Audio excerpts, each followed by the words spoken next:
Episode के start में हम लोग यहाँ पे किंगडम ऑफ सेल्ट्रोजो को देखते हैं। ये एक्चुअली में वही किंगडम होता है जहाँ पे मैरियाबेल और ग्रैंडबेल रहते हैं और यहीं से वो लोग पूरे के पूरे वेस्टर्न नेशन को कंट्रोल करते हैं। हम लोग यहाँ पे मैरियाबेल को देख रहे होते हैं जो कि किताब पढ़ रही होती है। तभी उसके कमरे में ये आउल आ जाता है जो कि उसके लिए कुछ यहाँ पे मैसेज लेके आया था। मैरियाबेल इस आउल को वो मैसेज लाने के लिए थैंक्स भी कहती है। अगली सीन में वो बता रही होती है कि वो यहाँ पे इस किंगडम की प्रिंसेस है और उसके डैड यहाँ पे किंग है इस किंगडम के, और ये लोग यहाँ पे एक छोटे से वेस्टर्न नेशन में रह के पूरा वेस्टर्न नेशन कंट्रोल करते हैं। वेल मैरियाबेल एक आम लड़की नहीं है, वो एक रीइंकार्नेटेड इंसान है। पिछली जिंदगी में मैरियाबेल एक यूरोप के नाम की जगह पे रहती थी। वो एक बहुत ही नॉर्मल फैमिली में पैदा हुई थी। उसके पास पैसा, इज्जत, फेम, कंट्रोल सब कुछ था। साथ ही साथ में मैरियाबेल काफी ज्यादा चालाक भी थी और जैसे जैसे वो बड़ी हुई उसने यहाँ पे लोगों को मैनिपुलेट करना भी सीख लिया। जब वो पूरी तरीके से मैच्योर हो चुकी थी तब वो यहाँ पे पूरे यूरोप को बैकग्राउंड में रह के कंट्रोल कर रही थी। उसके पास इतनी ज्यादा पावर थी कि अगर वो चाहे तो यहाँ पे पैसे की वैल्यू को रातों रात यहाँ पे बढ़ा या फिर घटा सकती थी। इतनी ज्यादा पावर थी उसके पास।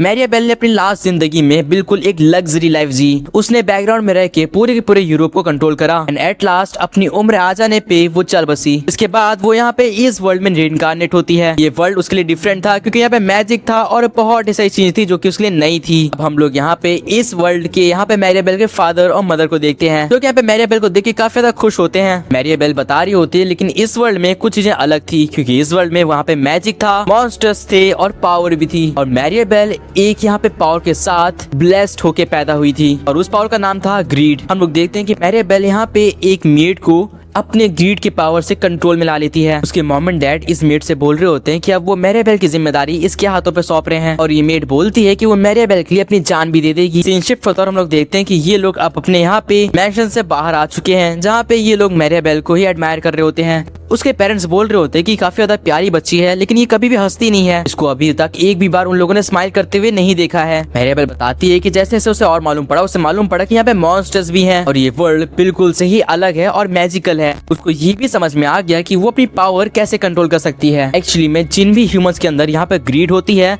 उनको मैरियाबेल अपनी पावर से कंट्रोल कर सकती है और जिसकी लालच जितनी ज्यादा होगी मैरियाबेल उसे उतनी ही इजिली कंट्रोल कर पाएगी और ये उसकी सबसे बड़ी पावर है। पहले हम लोग को बताया जाता है कि मैरियाबेल के ग्रैंडफादर यानी कि ग्रैंडवेल रोजो एक बहुत ही जाने माने इंसान है जिन्होंने यहाँ पे वेस्टर्न नेशन को एकजुट करा था और वो किसी से भी जल्दी मिलते नहीं है। मैरियाबेल के मॉम एंड डैड यहाँ पे मैरियाबेल को ये सब बता रहे होते हैं कि कैसे वो अपनी फैमिली से भी नहीं मिलते हैं और ये सुन के मैरियाबेल यहाँ पे फाइनली स्माइल कर देती है जैसे कि वो अपने पेरेंट्स को कुछ बताना चाहती हो। उसके पेरेंट्स देख के बोलते हैं क्या तुम अपने ग्रैंडफादर से मिलना चाहती हो। अगले सीन में हम लोग मैरियाबेल को देखते हैं जो कि बड़ी हो चुकी थी और वो फाइनली फर्स्ट टाइम अपने यहाँ पे ग्रैंडफादर से मिलने के लिए जा रही होती है। वो बता रही होती है कि यहाँ पे उसके ग्रैंडफादर यानी कि ग्रैंडवेल वो इंसान था जिसने यहाँ पे वेस्टर्न नेशन को यहाँ पे टूटने से बचाया और इसीलिए इस टाइम वो लोग यहाँ पे पूरे वेस्टर्न नेशन को कंट्रोल करते हैं। मैरियाबेल को ये बात बिल्कुल पसंद नहीं आ रही थी कि अपनी लास्ट लाइफ में पूरी कंट्री को यहाँ पे कंट्रोल करने के बावजूद वो इस टाइम नर्वस है। वेल वो अपनी नर्वसनेस कंट्रोल करती है और उस रूम के अंदर एंटर कर जाती है जहाँ पे हम लोग यहाँ पे ग्रैंडवेल को देखते हैं। ग्रैंडवेल यहाँ पे मैरियाबेल को देख के बोलता है तो तुम हो वो ग्रैंड डॉटर जिसके बारे में मेरे यहाँ पे लोग मुझे बता रहे थे। मैरियाबेल अपने आप को इंट्रोड्यूस करते हुए बोलती है कि उसका नाम है मैरियाबेल रोजो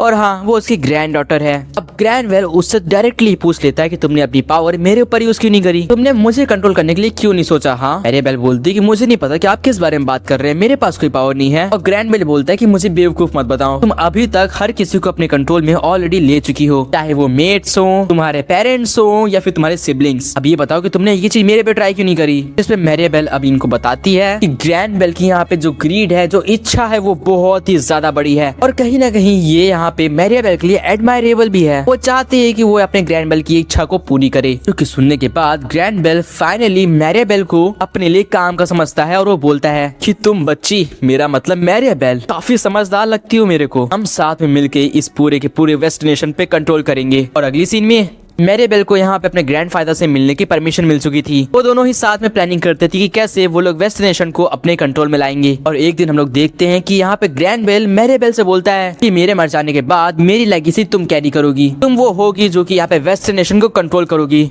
समझ रही हो मैरियाबेल। इस पे मैरियाबेल यहाँ पे उन्हें हाँ बोलती है। सीन शिफ्ट होता है, हम लोग यहाँ पे रिमरो की गैंग को देखते हैं जो कि यहाँ पे फाइनली अपने डंजन में आ चुकी थी। और ये लोग क्या कर रहे थे, ऑफ कोर्स लोगों को डराने आए थे। हम लोग देखते हैं कि ये लोग यहाँ पे इन तीन मासूम मासूम एडवेंचरस के ऊपर हमला कर देते हैं, लेकिन इससे पहले वो कुछ भी कर पाते रमरिस अपने इस भारी भरकम सूट के साथ नीचे गिर जाती है। इसके बाद वेल्डोरा अपने यहाँ पे कैरेक्टर के साथ इनके ऊपर हमला करने के लिए आगे बढ़ता है, लेकिन गलती से वो मिलिम को यहाँ पे काट देता है, क्योंकि मिलिम गलती से उसके सामने आ गई थी। मिलिम पीछे मुड़ती है और यहाँ पे वेल्डोरा को खूब सुलाती है, तो बोलती है तुम पागल हो गया। और उसी के बीच में जब रमरिस उठ रही होती है तो गलती से वो यहाँ पे अपना हाथ जो है ना एक ट्रैप के ऊपर रख देती है, जिसकी वजह से यहाँ पे चारों तरफ से एरोस निकलते हैं और डायरेक्टली आके वेल्डोरा को लगते हैं। रिमरू इन सबको ये हरकतें करते हुए देख रहा था और वो सोच रहा था कि वो कहाँ फंस गया, और उतने में ही यहाँ पे ये लोग रिमरू के ऊपर भी हमला कर देते हैं।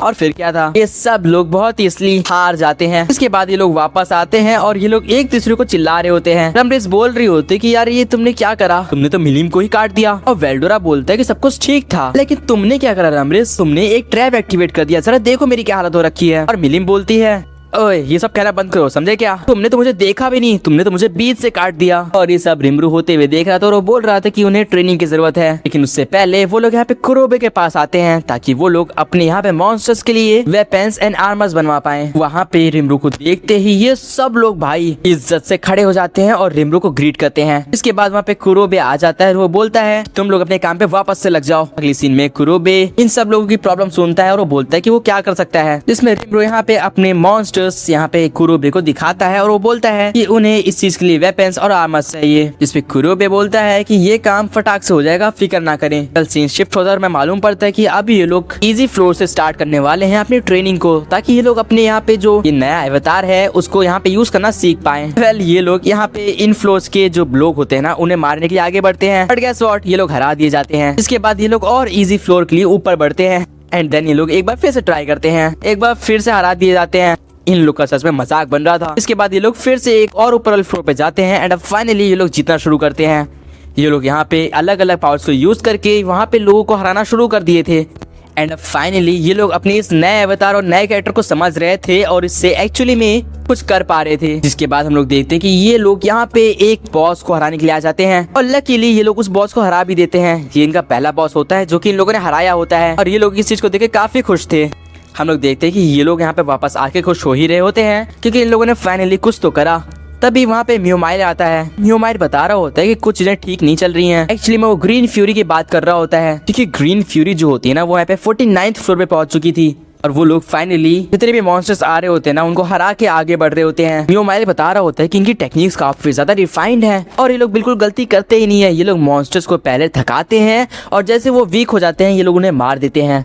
रिमरू बोल रहा होता है कि वो सच में काफी ज्यादा यहाँ पे क्यूरियस है ये जानने के लिए कि ये लोग कितने लेवल के हैं। अभी यहाँ पे रेफेल आती है और वो बताती है कि रिमरू यहाँ पे रमरिस की हेल्प से ये पता लगा सकता है कि वो लोग कितने लेवल के हैं क्योंकि वो डंजन रमरिस ने बनाया है। तो अगर रमरिस यहाँ पे रिमरू के अंदर वो सारी इन्फॉर्मेशन डाल देती है जो कि यहाँ पे रमरिस के पास है तो रिमरू ये पता लगा पाएगा कि वो कितने लेवल के हैं। इसका अगले सीन में रमरिस से रिमरू ये बात बोलता है और रिक्वेस्ट करता है। रमरिस बोलती है कि मैं ये कर तो दूंगी लेकिन क्या तुम इस बात को हैंडल कर पाओगे, ये बहुत ही ज्यादा इन्फॉर्मेशन है। जिस पे रिमरू बोलता है कि हाँ वो इसे हैंडल कर लेगा। इसके अगले सीन में रमरिस यहाँ पे अपनी जो मेमोरीज होती हैं जितनी भी चीजें होती हैं उस डंजन से रिलेटेड वो रिमरू को ट्रांसफर करने लग जाती है और फटाक से ही रेफेल यहाँ पे बता देती है कि उसे यहाँ पे सारी इन्फॉर्मेशन मिल चुकी है। यहाँ पे जो उनका मेन कैप्टन है वो ए रैंक का है, उसको छोड़ के कुछ और लोग हैं जो कि यहाँ पे ए रैंक के हैं और बाकी सब यहाँ पे बी रैंक के यहाँ पे आसपास के हैं। वेल अब क्योंकि रिमरू को पता है कि वो लोग काफी हायर रैंक के लोग हैं वो घबरा रहा है कि क्या ये लोग उन्हें रोक भी पाएंगे क्योंकि अभी उनके पास आर्मर्स और वेपन्स है ही नहीं। लेकिन तभी सोचो कौन एंट्री लेता है, कुरोबे। कुरोबे यहाँ पे बिल्कुल नए आर्मर्स और वेपन्स के साथ आया था।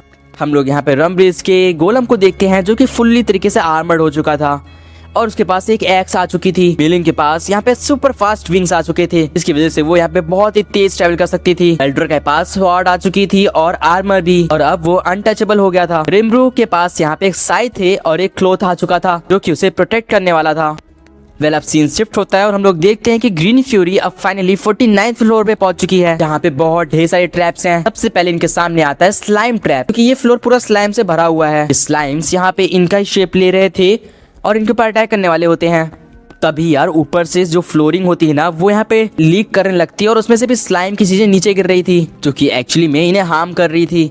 इसलिए इनका कैप्टन बोलता है कि फटाक से इन स्लैम्स को आगे काटो और आगे बढ़ो। जैसे ये लोग वहाँ से बाहर निकलते हैं, ये लोग नोटिस करते हैं कि एक्चुअली में उस स्लैम में तो कुछ तो गड़बड़ थी, क्योंकि अब इनकी जो स्वॉर्ड्स है वो काफी ज्यादा रस्टी हो चुकी हैं और अब इनसे कोई भी मॉन्स्टर हारने वाला तो नहीं है। कल तभी यार एक बार में ही एक बंदा यहाँ पे मर जाता है। दूसरा बंदा जब उसे उठाने आता है तो वो देखता है कि वो मर चुका होता है और उतनी देर में मिलिम उसे भी मार देती है। मिलिम यहाँ पे इनके सामने आती है और वो बोलती है कि तुम लोग इससे आगे नहीं बढ़ पाओगे। इसको देख के इनका कैप्टन बोलता है ये पूरा फ्लोर यहाँ पे स्लाइम थीम है, सब लोग ध्यान से रहना। लेकिन तभी वहाँ पे वेल्डोरा और रमरिस अपने एवतार्स के साथ आ जाते हैं और इनका कैप्टन बोल रहा होता है अगर ये फ्लोर स्लाइम थीम है तो सिर्फ स्लाइम्स को भेजो ना। तभी वहाँ पे रिमरू आता है, वो बोलता है अगर तुम्हें स्लाइम से ही फाइट करनी है तो फिर ठीक है।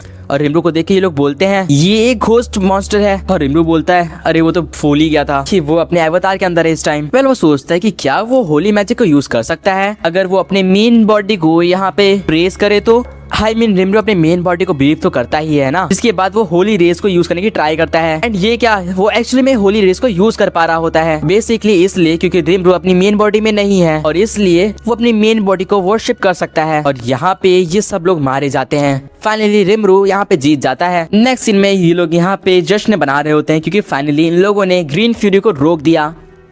और रिमरू सोच रहा होता है कि जैसा उसने सोचा था होली मैजिक बिल्कुल वैसे ही काम करता है। अगर कोई बंदा किसी को बहुत ही ज्यादा प्रेज करता है या फिर उसको बहुत ज्यादा मानता है या फिर उसे बहुत ज्यादा बिलीव करता है तो कहीं ना कहीं वो उसकी यहाँ पे माइंड से कनेक्ट हो जाता है और कहीं ना कहीं उसकी थोड़ी बहुत पावर्स वो यूज कर पाता है। वेल्डोरा रिमरू के पास आता है, वो बोलता है कि अब इतना सोचना बंद करो, हम जीत गए, ठीक है ना, हमारे साथ आओ और सेलिब्रेट करो। और हम लोग देखते हैं कि अब ये सब लोग सेलिब्रेट कर रहे होते हैं। रिमरू बोलता है वेल उसमें से एक बात तो ये भी थी क्योंकि रिमरू को यहाँ पे इन सब के साथ उस डंजन को एंजॉय करना था।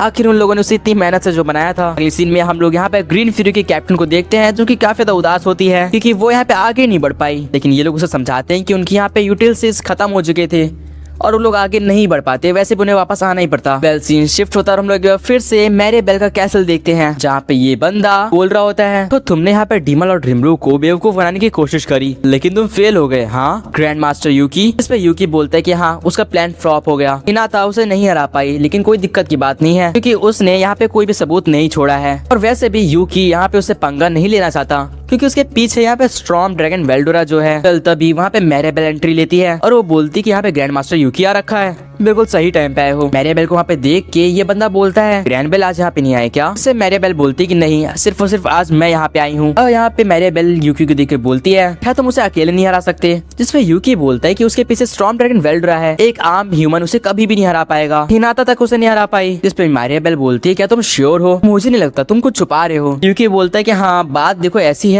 कि जब तक हम लोग उसे अकेले में नहीं ले आते हैं तब तक हम उसका कुछ नहीं बिगाड़ पाएंगे। इस पे मैरिएबेल बोलती है वैसे तुम बात तो सही कह रहे हो, जब तक उसके पीछे वो स्ट्रॉन्ग ड्रैगन वेल्डोरा है हम सच में कुछ नहीं कर सकते। अभी यूकी बोलता है कि रिमरू की एक ख्वाहिश है कि वो यहाँ पे ह्यूमंस और मॉन्स्टर्स को साथ में मिला के ले चले और इसका हम फायदा उठा सकते हैं। इसमें मैरिएबेल बोलती है क्या कहा, ये तुमने कुछ काम की बात बताई है, बहुत ही बढ़िया, इसका मैं इस्तेमाल करके उसको अपने मैनिपुलेशन में ला सकती हूँ। मैरिएबेल बताती है कि वो अपनी यूनिक स्किल ग्रीड को यूज करके रिमरू को अपने कब्जे में ला सकती है। उसे सिर्फ और सिर्फ उसकी यहाँ पे जो ख्वाहिश है उसे पूरा करना होगा। लेकिन ये करना इतना भी आसान नहीं है क्योंकि उसके लिए मैरिएबेल को रिमरू को पूरी तरीके से समझना जरूरी है, तभी वो उसको अच्छे से कंट्रोल कर पाएगी। एट लास्ट वो एक डीमन लॉर्ड जो है, पहले ये बंदा बोलता है कि मैरिएबेल सच में काफी ज्यादा पावरफुल है। एट लास्ट वो एक डीमन लॉर्ड को कंट्रोल करने की बात जो कर रही है। इस पे मैरिएबेल बोलती कि वैसे तुम्हें पता है यूकी भी मेरे कब्जे में है, इसकी भी ग्रीड बहुत ज्यादा थी इसलिए इसे भी कंट्रोल करना काफी आसान था और मैंने इसको इतनी अच्छे से कंट्रोल कर रखा है कि इसके सामने मैं ये बात कह भी रही हूँ और उसको उसके बाद भी फर्क नहीं पड़ रहा है। वो बोलती कि वो सच में मैनिपुलेशन और दूसरों को कंट्रोल करने में सच में माहिर है। अगले सीन में हम लोग इस बंदे को देखते हैं जो कि एज अ स्पाई ज़ूरा टेम्पेस्ट में आ रखा था। अभी तो ये बाहर आ चुका है और सो इसका पीछा भी कर रहा था। ये बोल रहा होता है कि ये ह्यूमैनिटी के लिए उस मॉन्स्टर को जाके जरूर पकड़ेगा और उसकी असलियत बाहर निकाल देगा। अभी यार इसके ऊपर कोई हमला होता है और इसके यहाँ पे सर के ऊपर छेद हो जाता है और ये वहीं मर जाता है। सो ये सब दूर से देख रहा होता है और वो यहाँ पे शॉक हो जाता है क्योंकि उसको कुछ भी फील ही नहीं हुआ। तो जब इसके पास आता है तब तक ये बंदा मर चुका था। और गाइस यहीं पे ये एपिसोड भी एंड हो जाता है। आप लोग को ये एपिसोड कैसा लगा कमेंट से बताना एंड सब्सक्राइब कर दो इसका अगला एपिसोड देखने के लिए। ताकि मैं आपसे मिलता हूँ किसी और नेक्स्ट अमेजिंग वीडियो में। Till then good bye.